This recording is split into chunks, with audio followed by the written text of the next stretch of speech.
विश्व हिंदू परिषद स्थापना क्यों हुई? बताए थे दामोदर जी बताए थे। हिंदू समाज के संगठन को करने के लिए एक संगठन पहले था, उनको था। आज समाज की स्थापना पहले हुई, राष्ट्रीय सेवा संघ की स्थापना भी हो गई थी 1925 में।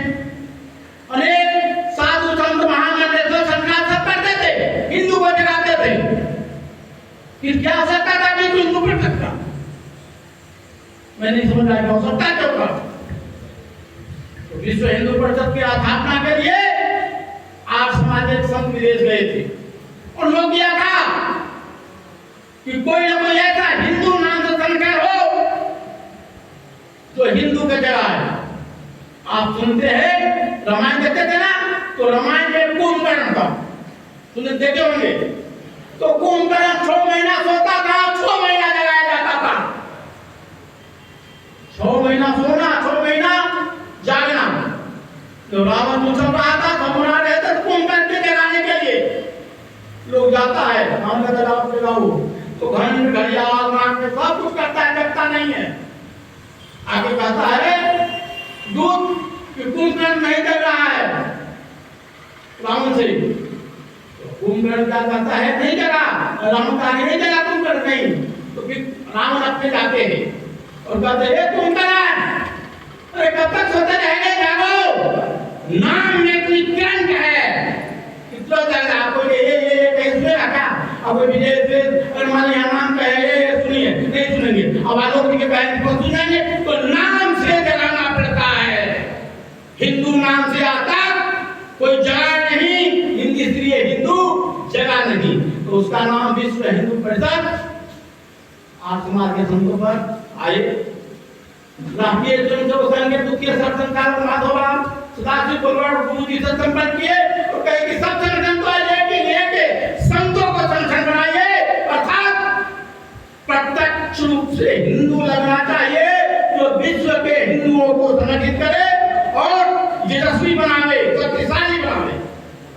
तब उनके दिमाग में आ गया कि जब तक यहाँ का साधु संत एकत्रित नहीं करेंगे तब तक हिंदू समाज कितनों कर लीजिए नहीं कर सकेगा। तो क्या किए? हम तो बैठे हैं, कहाँ बैठे हैं? शक्ति धाम। और यहाँ दशहरा और रावण में फूल लगता है, दुर्गा जी की स्थापना। तो जिस तरह से दुर्गा जी की स्थापना हुई है ना, ठीक उसी तरह से विश्व हिंदू परिषद की स्थापना हुई। कैसे? पंडित जी लोग कोई होंगे, पाठ करते होंगे, दुर्गा सप्तशती का पाठ करते होंगे। उसके प्रथम अध्याय में है कि भगवान विष्णु के कान के मैल खोदने से 2 राक्षस का जन्म होता है। 2 राक्षस का, एक राक्षस का नाम क्या है? मधु, और दूसरा राक्षस का नाम है, जानते हैं, कैटो। दोनों का उत्पत्ति किससे है? भगवान के विष्णु से।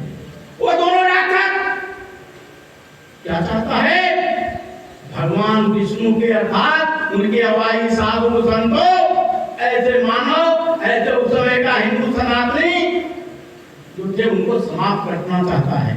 उसी बंध में महिषासुर वृत्रासुर राक्षस होता है, वंश बढ़ता है।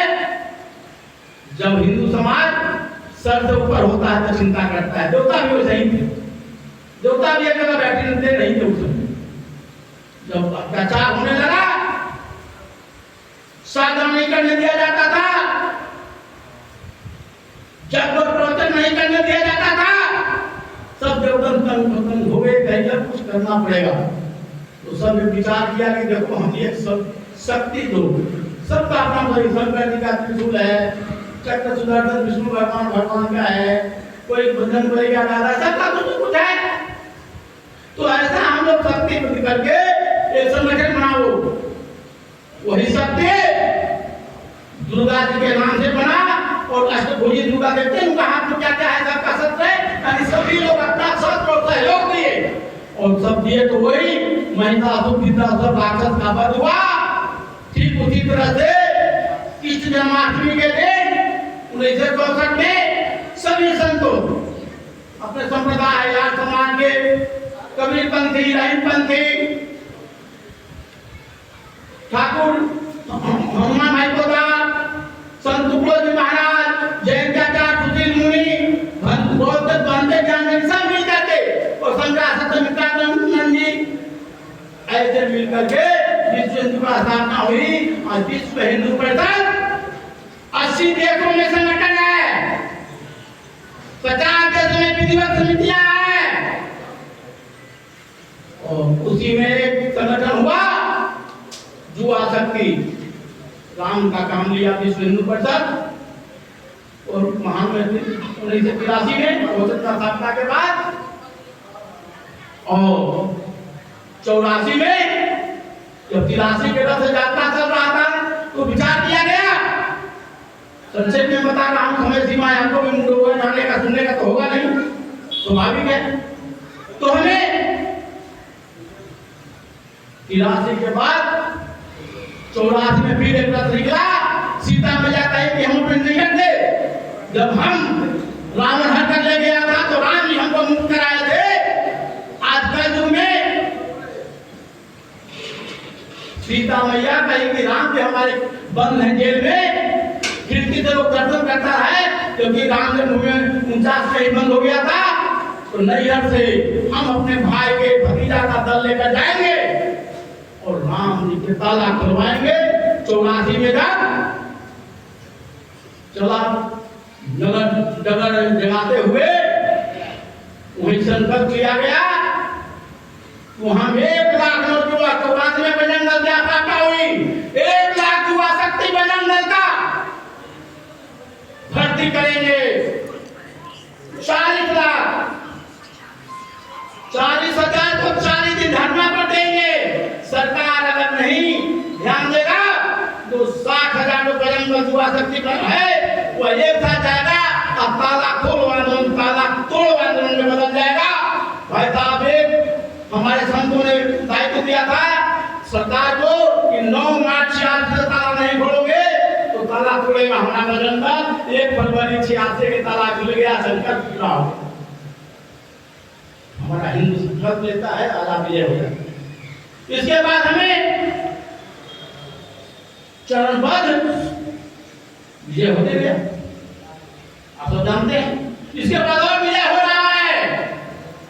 मंत्र जानो भी आपने पाठ किया है, विजय मंत्र। विजय मंत्र नहीं, विजय महामंत्र। वो विजय महामंत्र क्या है अब जानो। वो विजय मंत्र जाता है, बताता नहीं है। विजय मंत्र जो श्री राम जय राम जय जय राम आपने क्या श्री राम जय राम जय जय राम, यह विजय मंत्र तेरा छठा है। इस विजय मंत्र का पहला शब्द किसने किया था? ये मंत्र का पाठ किसने किया था मालूम है? नहीं, तो कोई पूछ लेगा तो कोई पूछेगा कि प्रवचन तो कर रहे हैं, सबसे पहले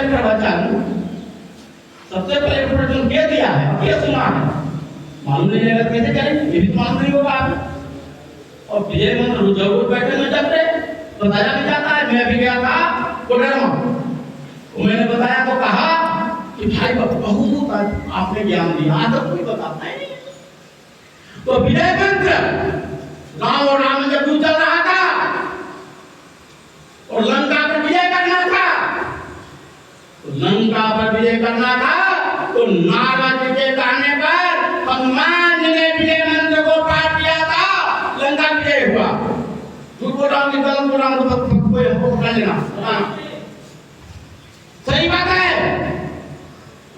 दूसरा विजय अभी हुआ ना कि गायत्री हमारे इनका नाम ये थे राणा प्रताप और शिवाजी का, मुझे आकार जान मिल ना। तो शिवाजी का गुरु कौन थे? समर्थ रामदास गुरु नाम था। हम जानते थे कि शिवाजी नहीं होते तो सबको सुमत हो जाती। तो समर्थ रामदास गुरु ने शिवाजी को जब विजय मंत्र का पाठ करवाया था और हिंदू विजय हुआ, हिंदू वंशाही का राज्याभिषेक शिवाजी का हुआ, हमने विजय किया। अब आ जाओ इधर अर्जुन ने राम मंदिर के, तो राम मंदिर में संतों ने कहा कि जब तक विजय मंत्र का गाँव गाँव डगर डगर नगर नहीं करेंगे के कार्यकर्ता हमें मालूम होगा। यह संकल्प हम 2002 में लिया था और हर एक गांव में हनुमान चालीसा का पाठ और विजय मंत्र लाखों की करोड़ों की संख्या में हुआ था। उसका नतीजा ये निकला था कि 2002 में जा रहे थे अयोध्या से लोग जग में हमन करके, तो गोधरा में हमारे राम भक्तों को जलाया गया था और वह पूजा आराम से जो विजय मंत्र के पाठ के कारण इतिहास में विधर्मी प्रथम बार शरणार्थी बना है। प्रथम बार शरणार्थी बना है, वह विजय मंत्र के कारण बना है। जब से 2002 से लगातार हम लोग विजय कर रहे नहीं कर रहे, तो यह विजय मंत्र हर व्यक्ति को निजी अपनी कोई केस लड़ते हैं उसमें जितना पढ़ाई लिखाई में विजय होना है, फर्स्ट लेना उसके लिए, यानी निजी काम के लिए करके राष्ट्र के काम के लिए यह विजय मंत्र का पाठ हर व्यक्ति को दैनिक अपने जीवन में करना चाहिए, अपने एक पूजा पद्धति में लाना चाहिए। यह है विजय मंत्र।